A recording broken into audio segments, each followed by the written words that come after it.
Have you ever felt a strange certainty, as if something unseen was whispering to you, telling you that your long awaited manifestation is near?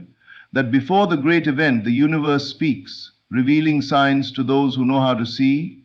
There was a time when I too doubted the unseen.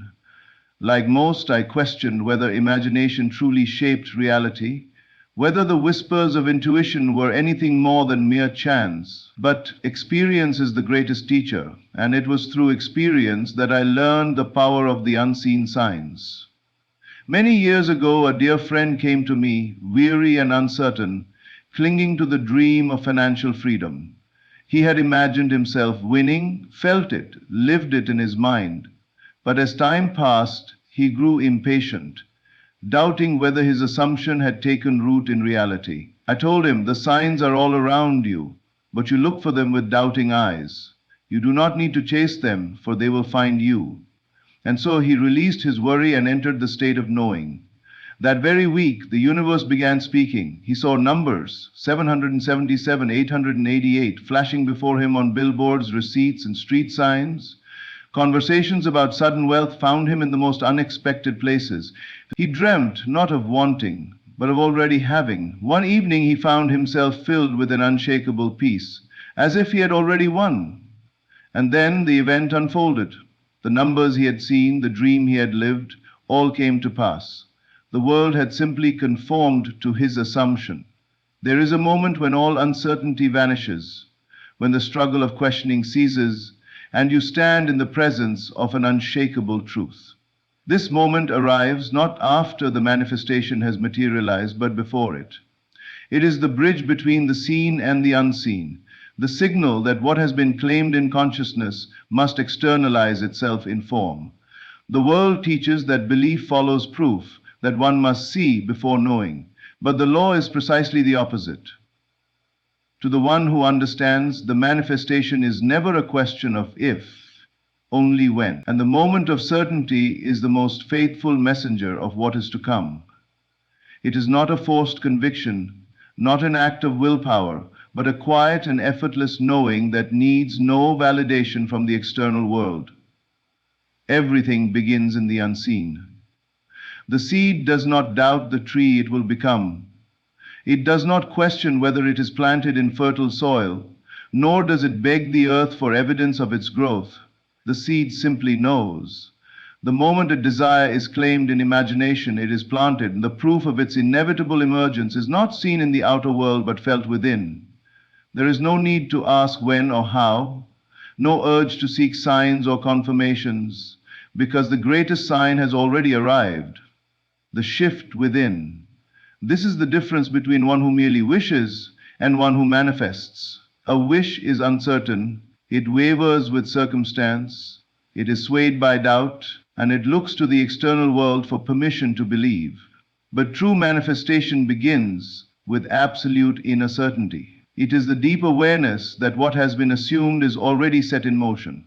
No longer does one rely on effort, for effort belongs to the realm of struggle. Instead, there is only ease, because the work has been done where it matters most, in consciousness. To those who do not understand the law, this certainty appears irrational. They say, "How can you be so sure when you have no proof?" But they do not realize that proof follows certainty, not the other way around. The world is but a shadow cast by the light of assumption. What is accepted as true in the inner realm must eventually solidify in the outer.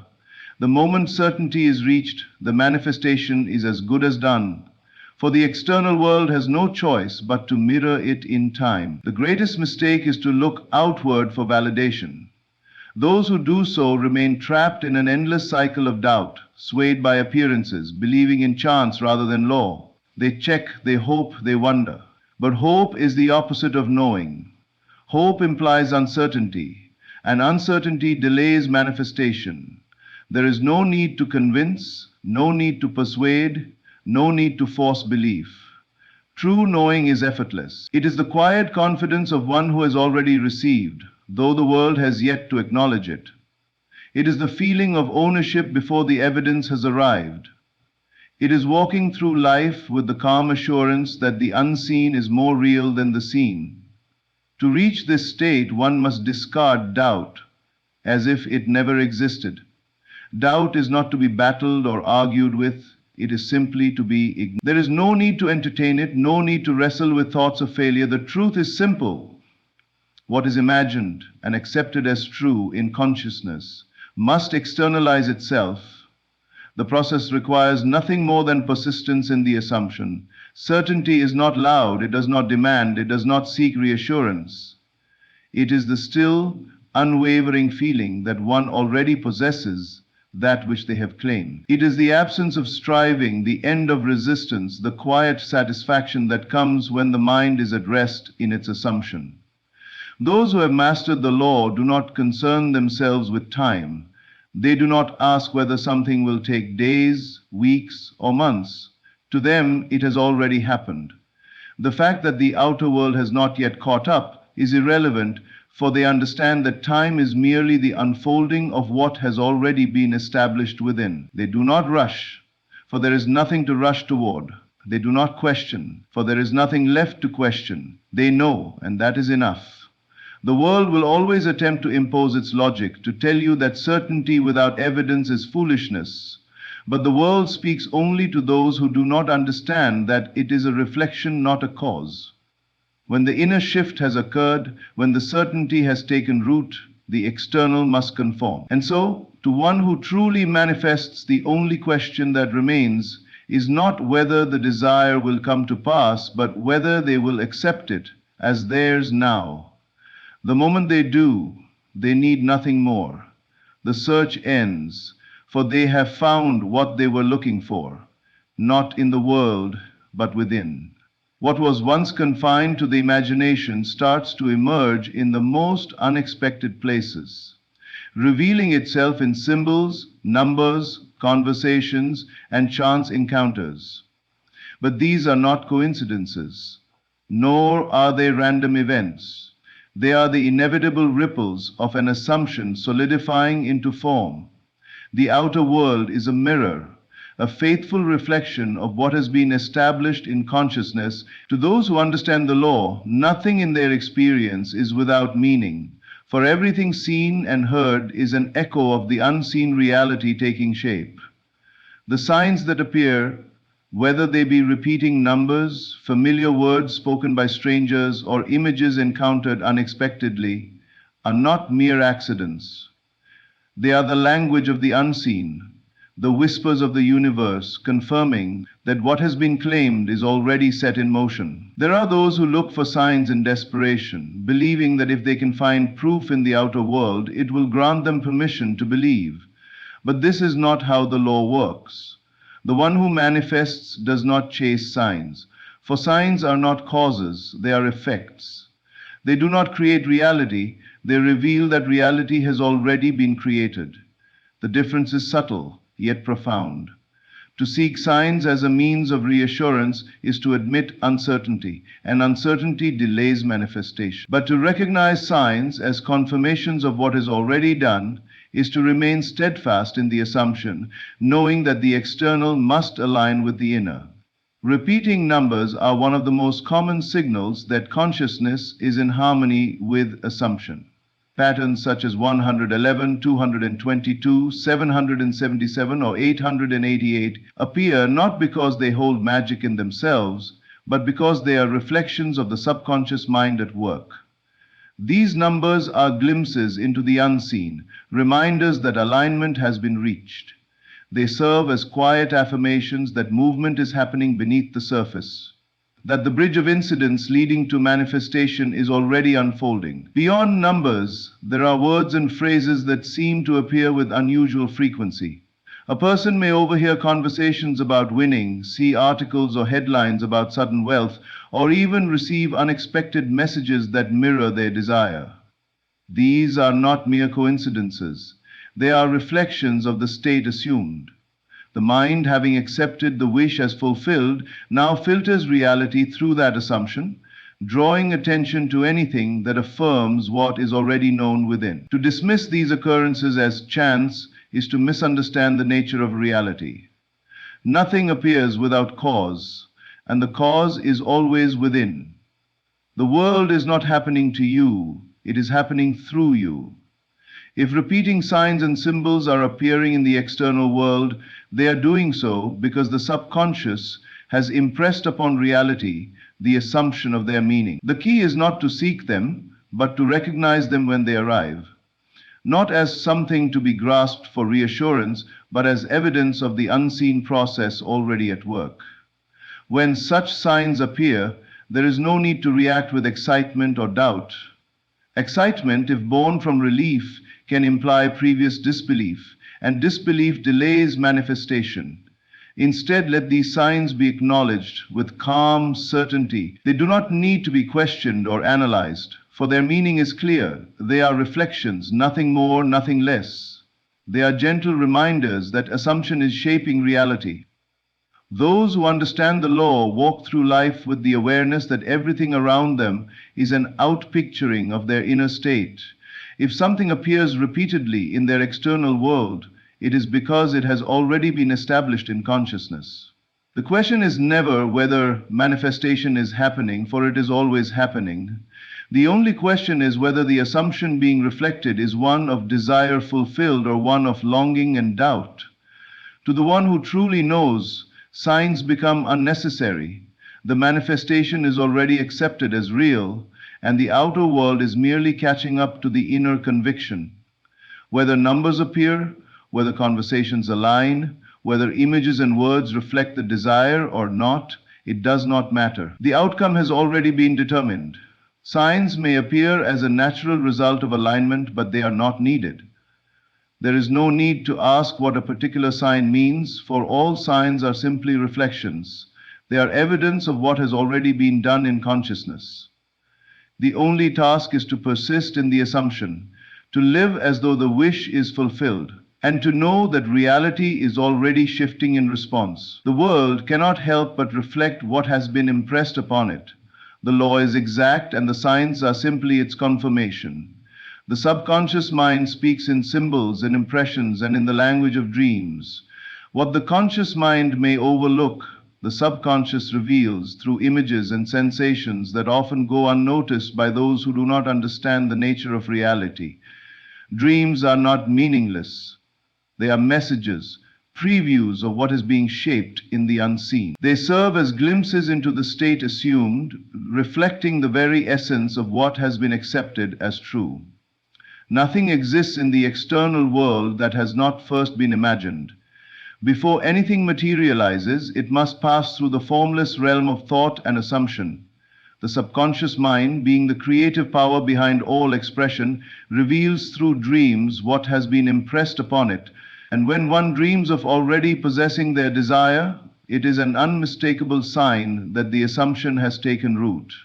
It is no longer a question of whether the manifestation will appear, but only a matter of when. A dream is never to be dismissed as random, for nothing is random.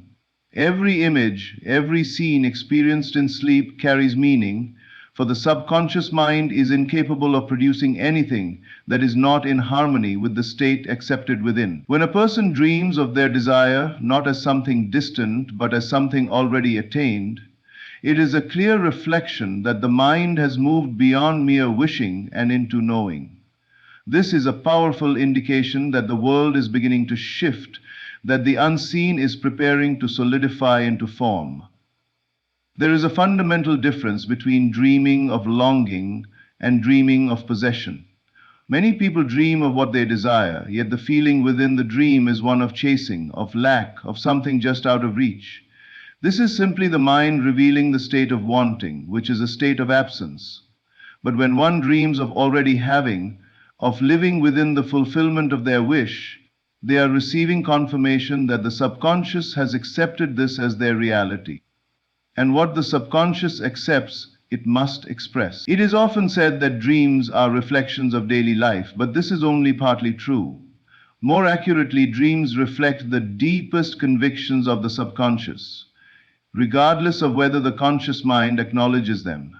This is why a shift in assumption often results in a shift in dreams. What was once a distant hope transforms into an experience so vivid and real that upon waking, there is an undeniable sense that the event has already happened. And in truth it has, at least in the only place where creation begins, within the imagination. This is why those who understand the law do not disregard their dreams, nor do they attempt to force them. They recognize that dreams are indicators of the state assumed, that they are projections of the mind's inner workings. If a dream reveals that one is still struggling, still chasing, then it is an invitation to refine the assumption, to fully accept that the wish is already fulfilled. And if the dream confirms possession, if it is experienced with the naturalness of reality, then there is nothing more to do but trust that the process is unfolding exactly as it should. There is no need to analyze or seek hidden meanings beyond what is obvious. The feeling within the dream is the key. If the dream aligns with fulfillment, if it is experienced as real, as natural, as unquestioned, then it is a powerful confirmation that the subconscious is in agreement with the desired outcome. And once the subconscious has fully accepted something as true, the external world must arrange itself to reflect that truth. The process is already underway, whether one is aware of it or not. Dreams, therefore, are not to be feared nor dismissed, but to be recognized for what they are, glimpses into the unfolding reality. They are not the cause of manifestation, but rather a reflection of what is already in motion. When the dream shifts from lack to fulfillment, it is one of the clearest signs that the manifestation is imminent. There is nothing left to force, nothing left to question, only the quiet assurance that what has been assumed in imagination must now become fact in the external world. There is a moment when the external world begins to shift, when the reality once accepted as fixed starts bending to the unseen power that has already moved within. Those who understand the law know that the change always begins internally. Before anything is altered in the outer world, something must first be stirred within. And the first indication that manifestation is drawing near is a sudden and undeniable sense of detachment from the old state. This detachment is not something forced. It is not the result of effort or discipline, nor is it the product of consciously trying to let go. Instead, it arrives naturally, effortlessly, but once felt so urgent, so consuming, so necessary to attain, now feels as though it has already been handled. There is no longer the same emotional charge, no longer the desperate longing that once accompanied the desire, the need to constantly affirm, to check for progress, to wonder when and how. All of it dissolves, replaced by a quiet confidence that what was once sought has already been received. This is one of the greatest signs that manifestation is near. The state of wish fulfilled has been fully accepted, and because of this, the desire no longer feels distant. It no longer feels like something to be grasped for, but something that already belongs to the individual. There is no more chasing, no more questioning. The emotional attachment to the previous state of lack disappears, and in its place is an effortless ease, a knowing that reality has already conformed. To those who have not yet understood this principle, such detachment may seem like indifference, as though the desire has been forgotten or no longer matters. But this is not so. The desire has not been abandoned, it has been absorbed. It has moved from the realm of seeking to the realm of being. No longer does one feel the need to struggle toward it, for it has already been internalized as a fact of experience. This is the precise moment when reality begins to reflect the shift. The great mistake many make is believing that detachment must be achieved through effort, that one must struggle to let go in order to manifest. But effort belongs to the realm of resistance, and what is resisted persists. True detachment is not something one must will themselves into. It happens naturally as a result of assuming the wish fulfilled. The mind no longer fixates on the desire, because in its understanding, the desire is already met. There is no need to look for evidence, because the evidence is already felt within. This is why those who truly manifest are often surprised when their desire materializes, not because they doubted, but because they had already accepted it as real within themselves. By the time the outer world catches up, they have already moved past the desire, having lived in the state of fulfillment for so long that its external arrival is simply a natural next step. They do not react with shock or disbelief, for the fulfillment was already experienced inwardly. Many misunderstand detachment, believing it means they must stop caring about their desire. But true detachment is not about indifference, it is about certainty. It is about reaching a place where one no longer feels the need to question, where the desire no longer feels separate from the self. The moment this state is reached, the external world has no choice but to rearrange itself to match the inner conviction. The law is exact, and the outer world is but a mirror of the inner state. The one who walks in fulfillment does not need to check for results. They do not need to wonder if their desire is coming, for they know it is already theirs. Their detachment is not a practice, but a byproduct of their inner reality. They have moved beyond longing, beyond hoping, beyond waiting. They live as though the desire is already a present fact. And because of this, it must become one. The world has no power to contradict the assumption that has been fully accepted. The change in feeling is the greatest confirmation that manifestation is at hand. When the urgency fades, when the need to see results disappears, when the desire feels like a natural extension of one's being rather than something to be obtained, the process is complete. The subconscious has accepted the new reality, and the outer world must reflect it in kind. This is the law, and it cannot fail.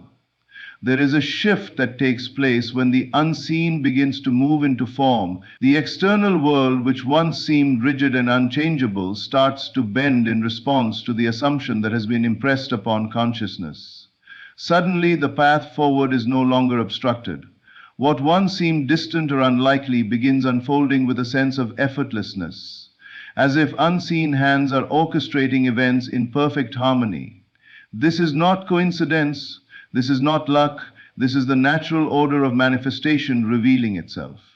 The world is but a mirror, reflecting the assumptions held within. Once a desire has been fully accepted as real, once it has been claimed as an inner certainty, everything necessary for its fulfillment must be arranged. The mind, having shifted from doubt to knowing, now experiences the external world as an extension of this new reality.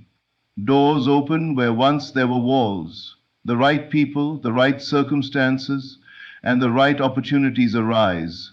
Without force, without struggle. It is as if reality itself is yielding, making way for that which has already been established within. Many call this serendipity or divine intervention, but it is neither random nor outside of one's control. It is the direct and lawful expression of what has been assumed.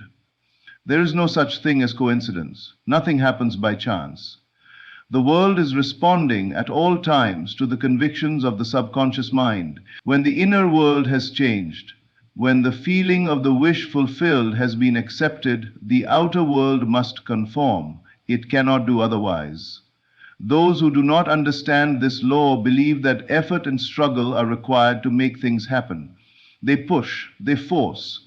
They attempt to manipulate circumstances, believing that the harder they try, the more likely they are to succeed. But effort belongs to the realm of resistance. That which is truly assumed needs no force, it flows. The moment one stops trying to control the how and instead abides in the certainty of already having, the path becomes clear, the pieces fall into place. That which once seemed impossible becomes the most natural thing in the world. It is often said that the universe conspires to bring one's desires to fruition, but this is not entirely accurate. The universe is not an outside force working independently. It is a reflection, an extension of one's inner state. What appears as external alignment is simply the world reshaping itself to match what has been claimed within. The subconscious mind, having impressed the new reality upon itself, now moves everything necessary into position. This is why the greatest action is always internal. The only real work is in assuming the state of already being, the one who possesses the desire. The rest follows automatically. Obstacles that once seemed immovable begin to dissolve. People who were once distant suddenly become allies. Opportunities that were previously hidden reveal themselves in the most unexpected ways. This is not chance, this is the law in action. The path was always there, but it remained unseen because the assumption was not yet in alignment with it. The moment the inner shift occurs, the way forward is revealed. There is no need to wonder whether things are happening. They are always happening. The world is always shifting in response to the assumptions held within. The only question is whether one is assuming the wish fulfilled or assuming its absence. The outer world does not decide, it simply reflects. When the assumption is firm, when it is lived in as though it were already fact, the world moves accordingly. The changes may come subtly, gradually, or they may appear suddenly in a single undeniable event. But come they must, for the world has no choice but to obey the conviction impressed upon it. The path of least resistance is the natural path of manifestation. It is not about forcing outcomes, but about allowing them to unfold. The one who truly understands this law does not need to question whether their desire is on its way. They know it is done, and because of this knowing, the way forward appears effortlessly. That which was once sought now seeks them. That which once seemed distant now moves closer. What was once imagined now stands before them, undeniable and real. The process is complete. Not because something external has changed, but because something internal has. And as within, so without. There is a moment when the world begins to speak, not in the usual language of words and actions, but in the subtle whispers of alignment. A phrase overheard in passing, a sentence spoken by a stranger, a sudden and unexpected mention of the very thing that has been assumed. These are not mere accidents. They are echoes of the unseen moving into form, confirmations that what has been impressed upon the mind is now finding its way into the external world. Words and conversations are not separate from the creative process. The world is a mirror, and what is reflected in speech and sound is simply a confirmation of what has already been assumed within. The mind, having accepted the reality of the desire fulfilled, now draws to itself external reflections of that assumption. A person may overhear discussions about sudden wealth, read about someone experiencing an unexpected financial windfall, or find themselves engaged in conversations that align perfectly with their desire. These are not random occurrences. They are the direct result of consciousness shifting. Many dismiss such moments as coincidence, failing to recognize the deeper significance of what is unfolding. But to those who understand the nature of reality, these occurrences are clear signs that manifestation is drawing near. They are evidence that the inner world has already begun to express itself outwardly, that the unseen has started taking shape. The subconscious, once fully impressed with an assumption, begins to reorganize reality in such a way that even the words spoken around a person reflect that new state. This is why awareness is crucial. The one who understands the law does not brush aside these moments, nor do they look for them in desperation. They simply recognize them when they appear, acknowledging them as natural confirmations of what is already in motion. The external world must always arrange itself to align with what is held as true internally. Conversations and words are no exception. They too are part of the great unfolding, part of the bridge of incidents leading toward full realization. There is a subtle shift that occurs when a person's assumption has been fully accepted. They no longer feel the need to control or force external events. Instead, they find themselves surrounded by the very essence of what they have claimed within. They hear their own inner convictions echoed back to them through others. The world begins to reflect their inner certainty in ways that seem effortless, as if reality itself is adjusting to accommodate the state assumed. It is not necessary to seek out these signs, for they will appear naturally. The moment one is truly living from the end, external reflections must follow. The key is not to react with excitement or anxiety, but to acknowledge them with quiet confidence. These confirmations are not the manifestation itself, but simply indications that the process is unfolding exactly as it should. They are reminders that the assumption has taken hold and that the outer world is in the midst of rearranging itself accordingly. Those who do not yet understand the law may dismiss these moments as meaningless. They may hear conversations that perfectly align with their desire, yet fail to recognize the significance. But the one who knows understands that nothing happens by chance. Every word, every encounter, every seemingly trivial conversation is part of a greater movement, part of the outpicturing of an inner state. When the world begins to reflect the assumption through the words and voices of others, it is one of the clearest signs that reality is shifting. To hear others speak of the very thing that has been impressed upon the mind is to receive confirmation that the process is underway. These moments are not to be questioned, nor are they to be clung to in an attempt to force manifestation. They are simply acknowledgments from the external world that what has been claimed is already taking form. When the assumption is firm, when the desire is lived in as though it were already true, the world has no choice but to reflect it back in every way, including through the conversations and words of those around us.